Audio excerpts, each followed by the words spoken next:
Una nevada suau, però sense pausa, ha cobert de blanc una part de la comarca dels Serrans. Mentre que a Aras de los Olmos plovia este matí, molt a prop a l'Osilla de Aras ja es podia veure este paisatge. La neu ha començat a caure a l'Osilla de Aras al voltant de la mitjanit de manera ininterrompuda, un poble que es troba en l'encreuament en les carreteres per arribar fins a la Puebla de Sant Miguel i Arcos de Salinas. Els veïns han alçat este matí en un poble cobert de blanc en la primera nevada de la temporada. I els veïns encantats de veure una neu que enguany s'ha fet esperar. A medianoche empezó.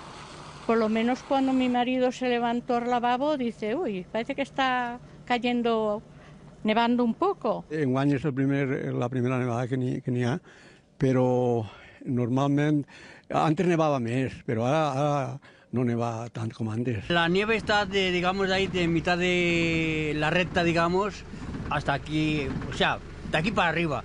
Però per abajo no hay nieve, solamente que llueve. La neu també es pot veure a les teulades de la Llesa i al racó de Demús. Així hi ha dos carreteres, les nacionals 420 i 330, on tot i estar obertes al trànsit es recomana precaució. Les màquines llevaneu feien el seu treball des de bon matí per deixar operatives les vies de circulació.